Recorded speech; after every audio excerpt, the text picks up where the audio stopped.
Oi, pessoal, tudo bem? Quem tá falando aqui é a Marina. Eu tô tentando convidar a professora Carla, só um instantinho, que é a primeira vez que a gente tá fazendo uma live, então a gente também tem essa dificuldade para conseguir chamar.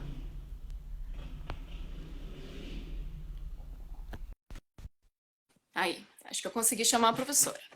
Vamos ver. Aí, conseguimos! Primeiro passo já feito, ó. Uhul! Olá, Marina! Boa tarde a Professora. todo mundo. A gente está muito feliz de estar aqui para uma discussão super bacana que a gente vai conseguir fazer nesses 40 minutos, né, Marina? Vamos tentar acelerar, né, professora? Porque é muita coisa para falar. A gente recebeu algumas dúvidas, então a gente compôs mais ou menos a nossa fala hoje de acordo com as perguntas que foram feitas em relação à carne celular. Então, primeiramente me apresentando, né? Meu nome é Marina Sucha Heidemann, eu sou mestranda do Laboratório de Bem-Estar Animal do LABEA e o meu projeto é sobre carne celular. Professora? Eu sou Carla Molento, nós trabalhamos juntas, né? Eu, a Marina e mais uma super equipe, liderada também pelo professor Germano, que em breve vai estar com vocês, né?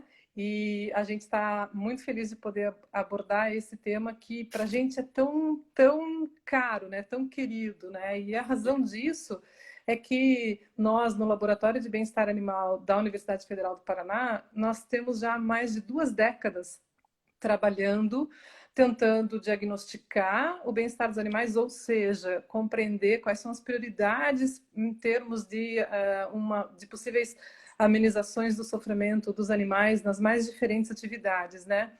E o que a gente tem é um trabalho extenso com animais de produção, porque por vários motivos, né? Em primeiro lugar, porque é a interação humana com os animais que envolve o maior número de indivíduos do que qualquer outra, né? São bilhões de animais utilizados na indústria de alimentos, né? E existem problemas severos de sofrimento animal nesse contexto, né? Então, claro que seria uma prioridade. Mas também porque o Laboratório de Bem-Estar Animal da Universidade Federal do Paraná está lotado no departamento de zootecnia, né? Então, um tema que também tem um aspecto relevante do ponto de vista institucional, né? Então, com mais de 2 décadas, como eu disse, de experiência tentando entender formas de amenizar o sofrimento dos animais nos ambientes produtivos, a gente tem hoje condição de olhar para trás e ver que são cenários muito difíceis e que poucos avanços são possíveis, porque são contextos onde as pressões econômicas, principalmente, são muito grandes para a produção de produtos de origem animal a baixo custo, né? Então, quando a gente percebeu que formas alternativas de produzir carne começavam a ser discutidas e propostas, a gente ficou extremamente feliz. E imediatamente nós pulamos para começar a aumentar cada vez mais a carga horária do nosso trabalho dedicada à questão da produção de carnes alternativas, principalmente no contexto carne celular ou carne produzida em laboratório, né? Tem um outro ramo muito grande, muito importante também, e até um pouco mais avançado em termos de desenvolvimento, que são as carnes à base de plantas, né? As plant-based meats, conhecidas também como carnes vegetais, né? Mas então é isso. Nós somos um laboratório de bem-estar animal, nosso foco principal é o animal, mas a gente está fazendo uma certa tangencial, porque nós acreditamos que as carnes alternativas serão uma forma muito importante de eliminar o sofrimento dos animais, né? Isso aí. E de contribuir diretamente, né, com a questão do bem-estar animal. Então é por isso que o laboratório está se envolvendo com esse projeto novo de buscar alternativas. No caso, o meu primeiro projeto, que é o de carne celular. Então, pessoal, como a professora Carla estava falando, a gente vai iniciar algumas falas. Eu vou começar com a professora Carla, mas depois eu vou passar para o meu co-orientador, que é o Germano. Ele é do departamento de administração, porque ele vai falar para a gente um pouco sobre a cadeia global de valor da carne celular e como a carne celular vai ser introduzida nesse mercado novo. Então, vamos lá, vamos começar do início de tudo. Quem. Nossa, muita gente mandou a pergunta, mas o que seria, né, a carne celular? Então, para vocês terem uma ideia, eu vou tentar Vou tentar contribuir de uma maneira mais simples. Qualquer coisa, a professora me ajuda. Porque a gente costuma falar alguns termos técnicos, então se alguém se perder também, por favor, comente. É, a carne celular ela é uma forma alternativa de produção de carne. Então, como a professora falou, existem nomes assim para designar a carne celular. Então, antigamente se chamava de carne artificial, já foi chamada de carne sintética, já foi chamada de é, carne in vitro, feita em laboratório, enfim. Então, é uma maneira alternativa de se produzir a carne que a gente conhece, né? Que é a carne produzida através do crescimento, reprodução e abate dos animais. Então, como a gente faz a carne celular, né? Qual que é o processo para se conseguir a carne celular? Você faz uma biópsia num animal vivo, né? Então, a biópsia é um pedacinho pequeno de músculo que você retira do animal. E nesse pequeno pedaço de músculo vão ter milhares de células. E tem células progenitoras, que são células tronco, então o nome delas são miosatélites. E essas células, elas dão origem a outras células musculares. Então, tal qual como quando você faz alguma lesão muscular ou faz um exercício muito de alta intensidade, você tem uma lesão no músculo, o nosso músculo ele é ativado, então essas células são ativadas para produzirem mais células musculares e para conseguir reparar esse tecido.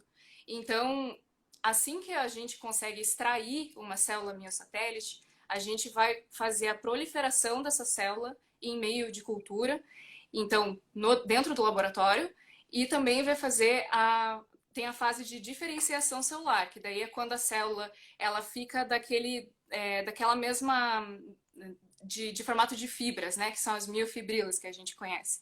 Então são duas fases de processo da carne celular feita em laboratório, e esses dois processos daí são feitos através de meio de cultura. Então esse meio de cultura ele tem que ter nutrientes para essa célula crescer, né, para ela se multiplicar e se diferenciar, e também precisa ter hormônios para conseguir daí estimular a célula para ela fazer essa multiplicação. Bom, depois dessas duas fases, então a célula já diferenciada, você vai ter pequenos pedaços de tecido, então tecido muscular, e esses pequenos pedaços de tecido juntos é o que a gente chamaria de carne. Porém, a carne que a gente conhece tem mais do que só a estrutura de musculatura. Então tem células adiposas, né, que são a gordura que compõe a carne. Também tem a parte óssea, também tem a parte conjuntiva. Então, o que precisa fazer, o que precisa ainda ser explorado para conseguir aí um pedaço de bife, por exemplo, é você conquistar, através de várias técnicas, a proliferação de outros tipos celulares e depois juntar todos para conseguir aí com formatação 3D, impressão 3D, um formato de um bife. Então, por enquanto, o que tem de experimento e o que a gente já conhece, que já está aí bem falado na mídia, são os produtos à base de carne processada, digamos assim, né? Que seria carne para hambúrguer, uma carne moída, né? Para hambúrguer, para nuggets, etc. Quer falar alguma coisa? Aproveitando, sim, responder uma pergunta interessante e importantíssima que foi colocada, se o meio de cultivo para essas células é o soro bovino fetal. Então, assim, para quem ainda está um pouco mais longe do tema, que é a pessoa que perguntou, geralmente quando as células são cultivadas in vitro, elas estão num meio de cultura, ou seja, um caldo que tem tudo que elas precisam para crescer, e um dos ingredientes principais usados nesse meio de cultura é o soro fetal bovino, então o soro de um feto de boi. É óbvio que para falar em carne celular não tem o menor sentido a gente querer fazer a carne em laboratório se a gente for alimentar essas células no laboratório com produtos de origem animal, né? Então essa pergunta é muito boa, excelente. E esse também é um dos grandes desafios, tá? Porque normalmente, historicamente, as células em laboratório são cultivadas assim para outros fins, porque esse é um processo que começa na biomedicina, ok? Mas para a produção de alimentos, um dos objetivos para tornar esse tipo de produção de carne viável é construir meios de cultura que tenham ingredientes todos de origem vegetal. Então, absolutamente livre de ingredientes de origem animal, ok? Então, as pesquisas nesse tema, elas são assim, numerosas. Inclusive, a gente tem algumas pessoas aqui no Brasil, tem até uma tese defendida sobre a substituição do soro fetal bovino para cultivo celular, tá? Da Bianca Mariliani, que fez um trabalho lindo, uma pessoa de São Paulo, né? Uma bióloga de São Paulo. Então, essa questão é uma questão importante, ela está sendo trabalhada, mas a proposta é que seja um sistema de produção de carne que liberte os animais totalmente da cadeia. Então, depois de retiradas as células dos animais, a ideia é que não entre mais nenhuma necessidade aí no processo de envolvimento animal.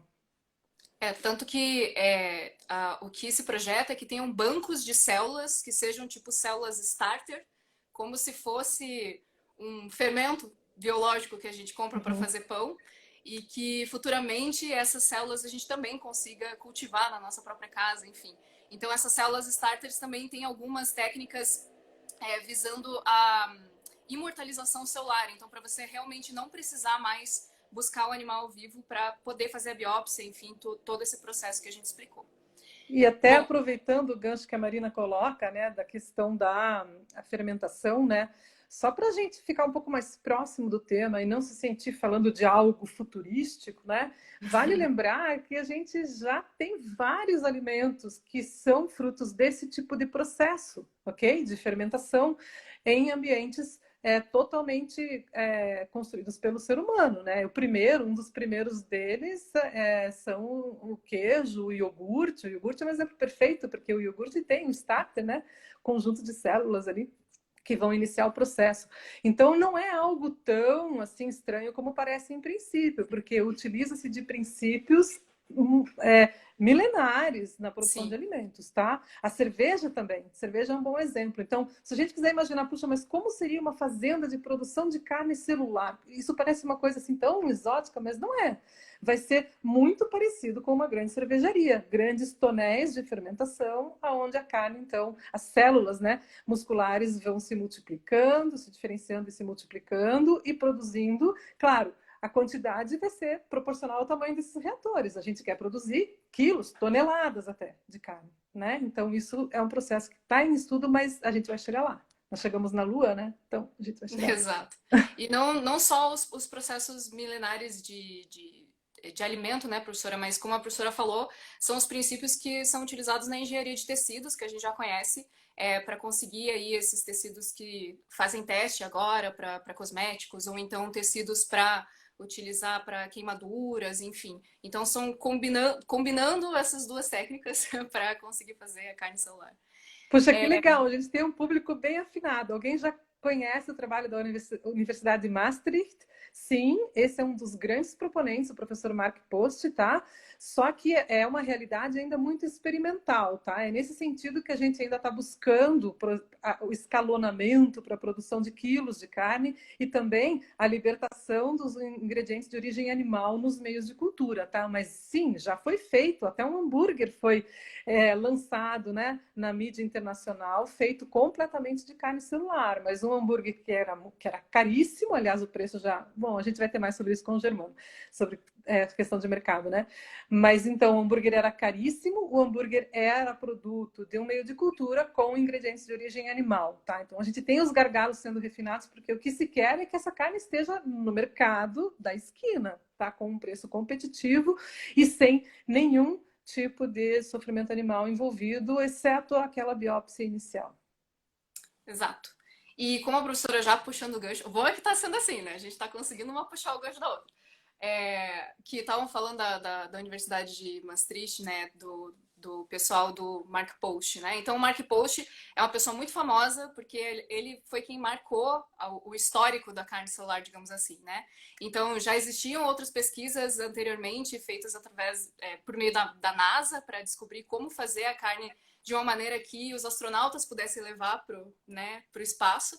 Mas em 2013, que foi o marco que saiu na mídia, o primeiro hambúrguer feito através de carne celular.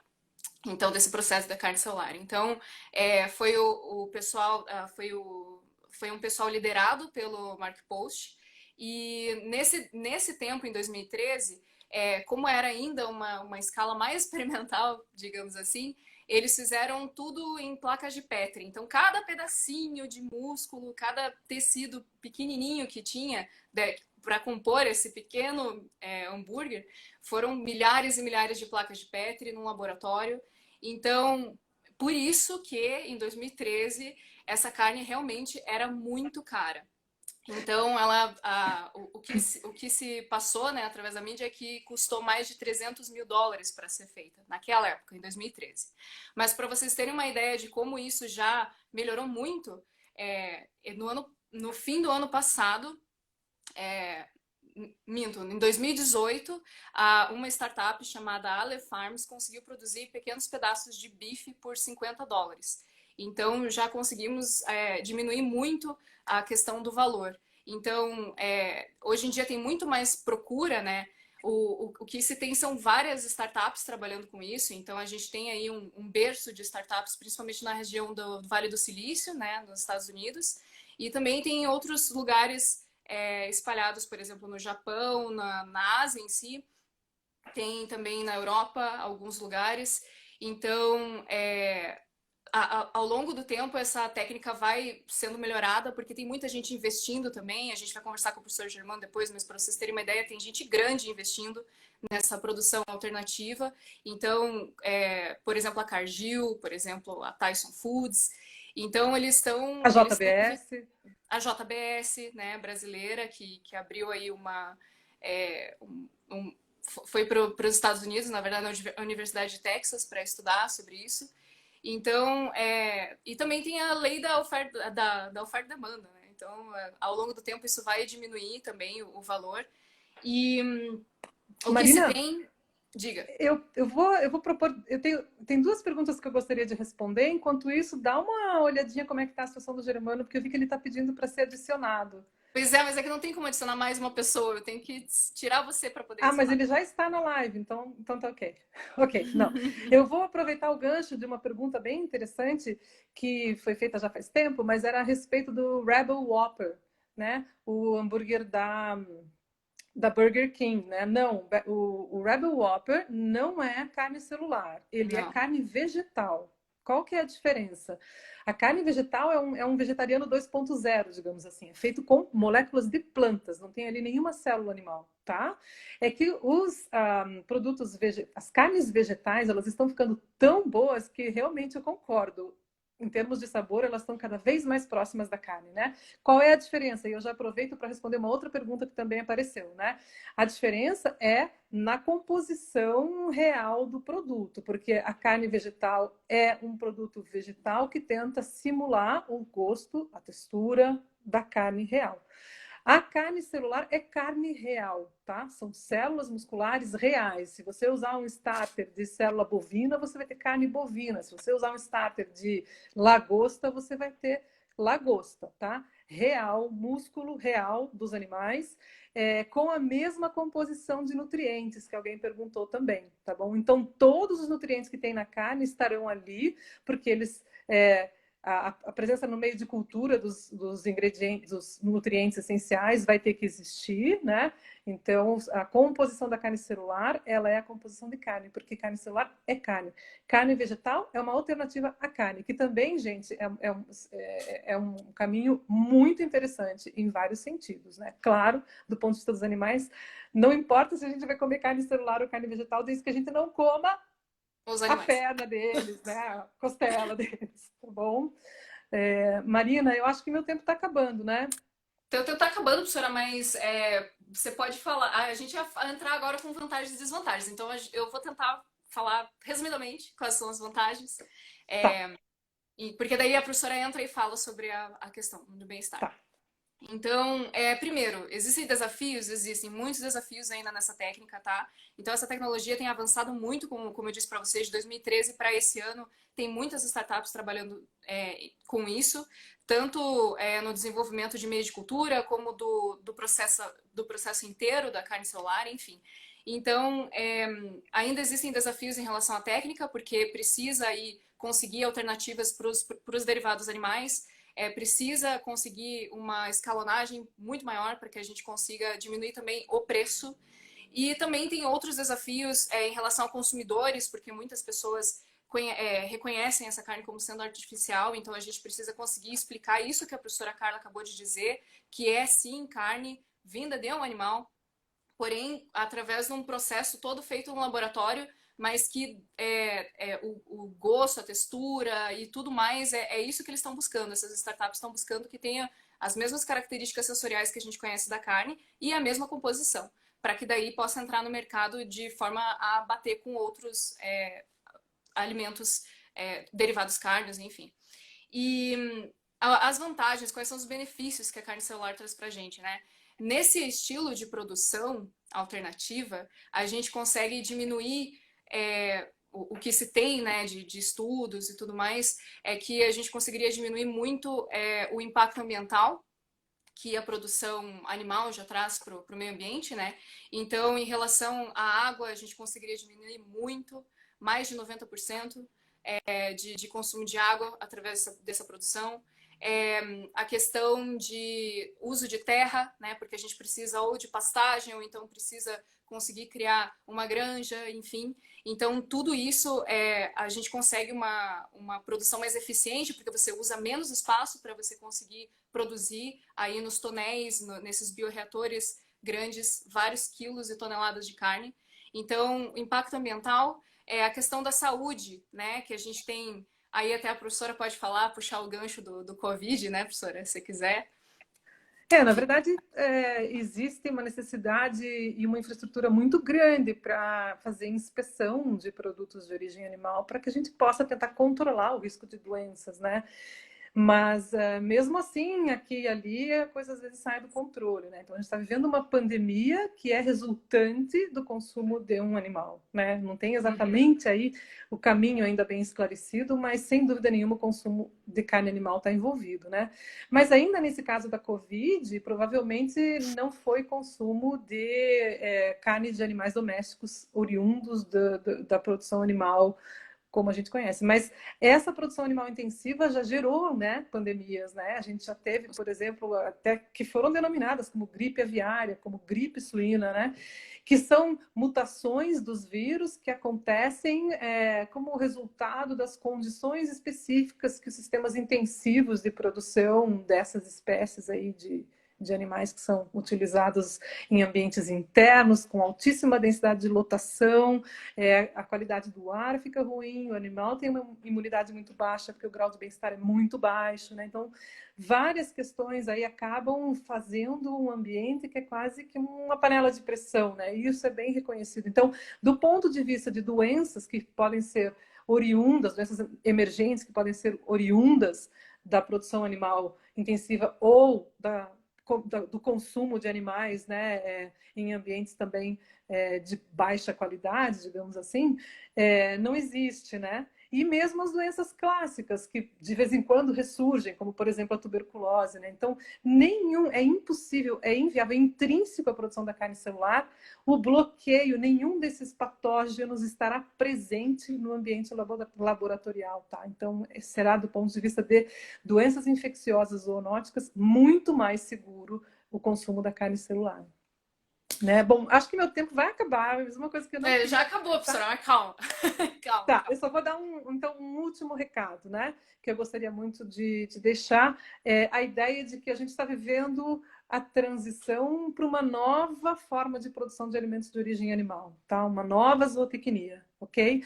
Então, nesse sentido, acho que eu gosto muito de uma analogia que é feita por alguns autores que fala da segunda domesticação, né? Então, a primeira domesticação a gente viu aí ao longo dos 2 últimos séculos, principalmente, a domesticação, né, a intensificação da domesticação de espécies animais para a produção de alimentos, né? E principalmente as cadeias mais conhecidas são os bois, as galinhas para ovos e os frangos e os porcos, né? Mas tem outros também, né?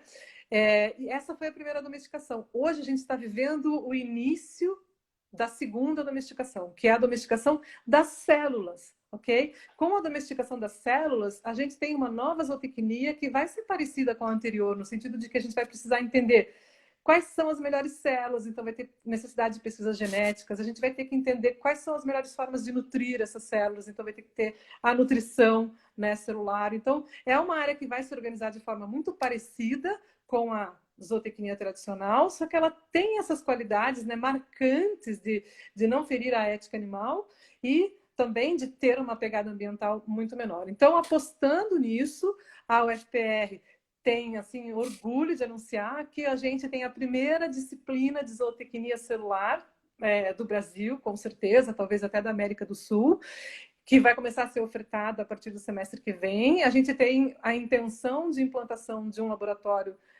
de carne celular, tanto para pesquisas quanto para ensino. Nós estamos num esforço de captação de recursos para isso, porque a gente consegue visualizar um futuro muito melhor, né? Então, muito obrigada pela atenção. Agora eu vou me tornar público também, porque eu vou continuar com vocês. Vou tentar fazer isso. Eu vou tentar tirar a professora e colocar o Germano. Vamos ver se eu consigo. Gente, o meu sorrisinho era porque eu vi muita gente querida aí aparecendo, né? Entrando na live. Então, beijos para todo mundo. Obrigada pela presença. Até breve. Fiquem ligados no Insta do Labeia, porque mais novidades virão. Até breve. Gente, agora eu vou tentar. Eu nunca fiz isso antes. Eu vou tentar tirar a professora e colocar o Germano. Só um instantinho. Vamos lá. Aí. Convidei, vamos ver. Gente, tá vindo muitas dúvidas. A gente depois vai dar uma olhada e tentar responder todos vocês. Eu passo meu e-mail também para vocês. Enfim. Aê, professor! Tudo bom, Marina? Tudo bom, Carla? Boa noite. Boa noite. Boa noite também para a audiência. A gente está com 76 participantes aqui assistindo a live. Pode se apresentar, professor. Posso me apresentar? Então, muito bem. Meu nome é professor Germano. Eu sou do Departamento de Administração da UFPR. Tenho trabalhado junto, tem sido uma satisfação muito grande trabalhar com o pessoal do Labeia nesse projeto. Aliás, muito obrigado pelo convite, por estar aqui. Tem sido uma experiência, um aprendizado enorme, e a sensação que a gente sempre tem é que está construindo e, de alguma forma, contribuindo e mudando o mundo aqui para frente, toda essa parte de produção de carne com alternativas, né? Então, eu gostaria de jogar algumas coisas, o tempo é muito curto, mas eu gostaria de jogar algumas ideias aí para o pessoal que está assistindo agora, mais para vocês levarem para casa e ficarem refletindo depois e ficarem bem quietos com essas informações. Porque parece que a gente está falando de alguma coisa distante do mundo da fantasia, de alguma coisa que está no futuro absolutamente inacessível, e não é verdade. Na verdade, a gente tem algumas projeções interessantes, né?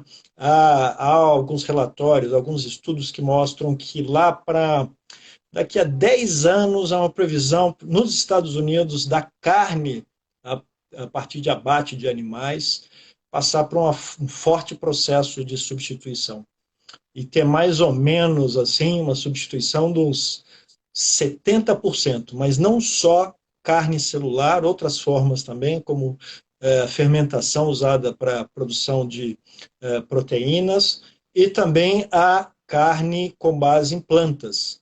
Né? A carne com base em plantas já tem aqui no supermercado de Curitiba, tem toda a parte. É um mercado que tem crescido 20% ao ano. Em 2019, foi a carne celular nos Estados Unidos, teve um faturamento de 939 milhões de dólares.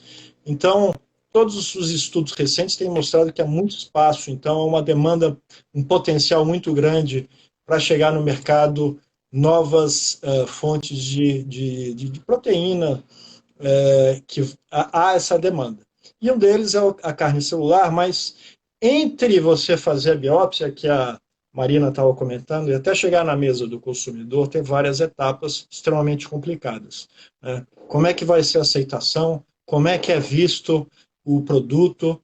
Então, em geral, tem várias pesquisas mostrando que a aceitação pode ser muito boa, mas uma curiosidade é que se observou que para o consumidor, o nome que você vai usar, ou seja, o formato que você vai dar ao produto, pode afetar positivamente ou negativamente. Então, você imagina que um tempo atrás a carne celular era chamada como carne de laboratório ou carne in vitro, algo absolutamente tecnológico, e se percebeu, já teve gente que chamou a carne celular de Frankencarne, né, como uma espécie de referência ao Frankenstein, coisa assim. essas relações tecnológicas são o pior jeito de posicionar esse produto na hora que ele chegar lá no supermercado. Né? Tem se adotado, as pesquisas têm mostrado hoje que os termos carne limpa e, mais recentemente, carne cultivada são termos mais promissores, mais transparentes, que ao mesmo tempo mostram para o consumidor que é carne de verdade, mas que é uma carne cultivada. Né? Então, a forma de posicionar impacta bastante o consumidor. Então, se você coloca como high-tech, in vitro, não vai interessar tanto. Por outro lado, se você relaciona com questão de bem-estar animal ou impactos positivos no meio ambiente, tem uma possibilidade de aceitação que ela cresce muito de intenção de compra desse tipo de produto. Agora, tem um outro aspecto que é o seguinte, você vai produzir ali em bioreatores que parecem equipamentos de fábrica de cerveja, dali até chegar na prateleira do supermercado tem muita coisa no meio, envolve muita gente. Então, uma coisa que a gente tem estudado é quais são os personagens na cadeia global de valor da futura carne celular e como é que eles se relacionam, porque isso vai ter um impacto muito grande no Brasil. Um problema central é como é que o Brasil vai entrar nessa jogada. As startups todas estão se proliferando aí, mas no hemisfério norte. No hemisfério sul tem pouca coisa. Hoje a gente tem startup que está procurando produzir bife, tem carne, tem outros que estão fazendo hambúrguer, tem outros que estão querendo fazer peixe, tudo em laboratório, tudo hemisfério norte. E o Brasil, como é que entra como um grande produtor de carne? A gente teve a oportunidade de conversar com pessoas da indústria, com startups, e saímos primeiro de uma reflexão, de uma visão um pouco mais pessimista para uma visão altamente otimista, onde a gente acha que o Brasil pode, em algum momento, entrar firmemente nessa nova cadeia de carne celular. Aliás, não só tem essa possibilidade, como deve entrar. No geral, algumas pessoas que estão, algumas organizações que estão mais ligadas à indústria, percebem que se a gente não entrar na produção e na comercialização de carne celular, isso pode ter um impacto gigantesco no agronegócio no Brasil. E tem várias formas desse processo de entrada acontecer.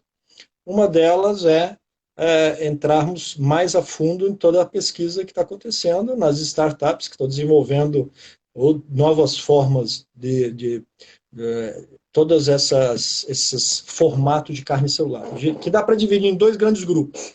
Né? Tem um grupo que faz um tipo de carne que, assim, você imagina que você fazer uma almôndega ou um hambúrguer é muito mais simples que você fazer um bife com gordura, com textura.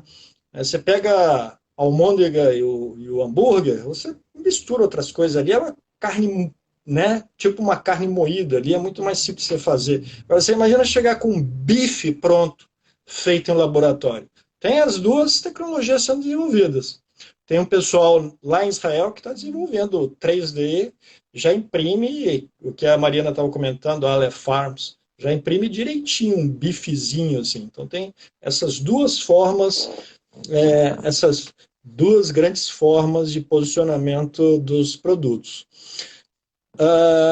E aí, quando a gente estava conversando com as empresas e o pessoal da indústria, eles enxergam no Brasil uma possibilidade muito grande, não só de ter um mercado, mas de fazer parcerias locais, por exemplo, que é uma possibilidade com grandes processadoras de carne no Brasil.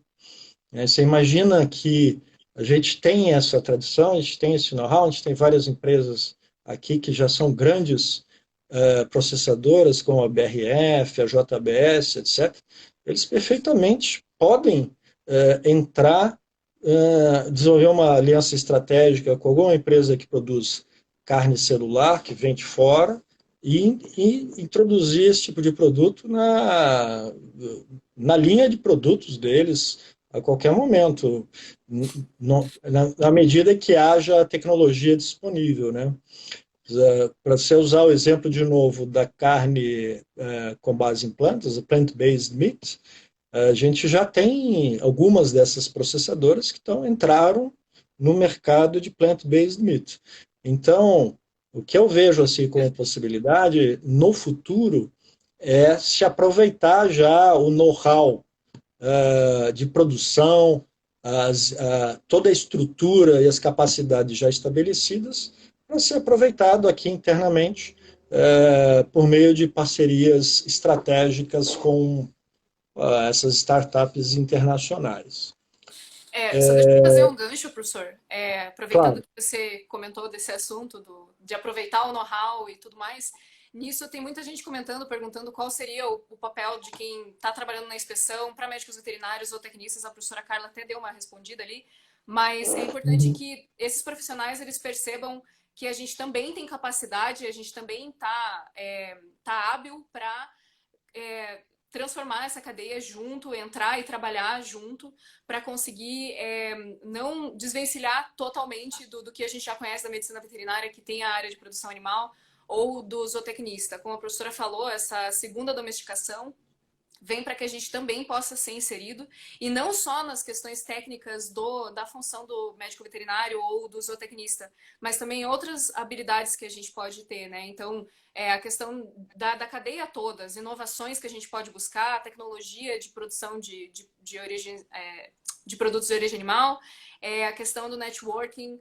tudo isso a gente pode fazer parte.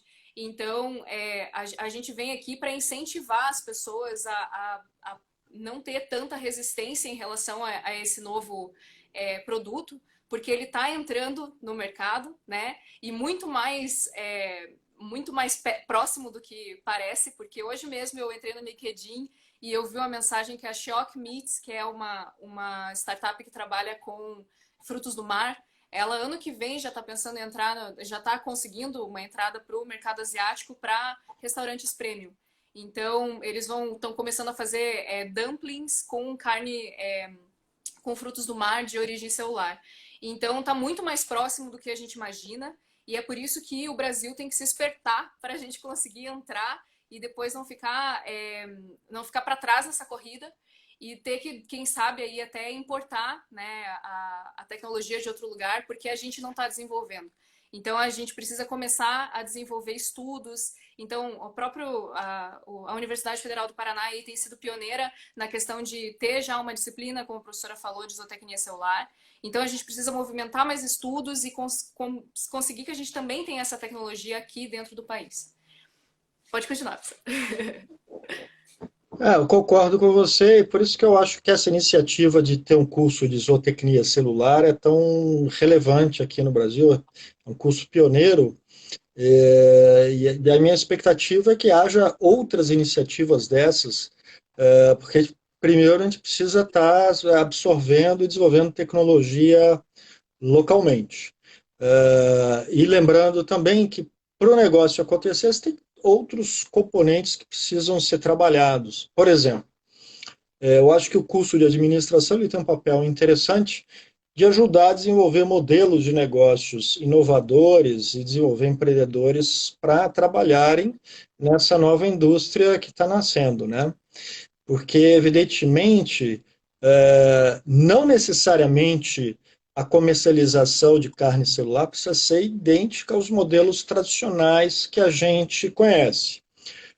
Só para te dar um exemplo, aliás, Mariana, você conhece bem, mas para dar um exemplo para a plateia, tem uma empresa em Israel chamada Future Meat Technologies, né, que essa empresa ela não está só desenvolvendo carne celular. A ideia dela é desenvolver também um modelo de negócios absolutamente inovador, diferente, que constituiria no seguinte: para quem atua por exemplo, com a cadeia de frangos, carne de frango, tem lá o integrado, né? Tem as grandes processadoras, tem os produtores integrados.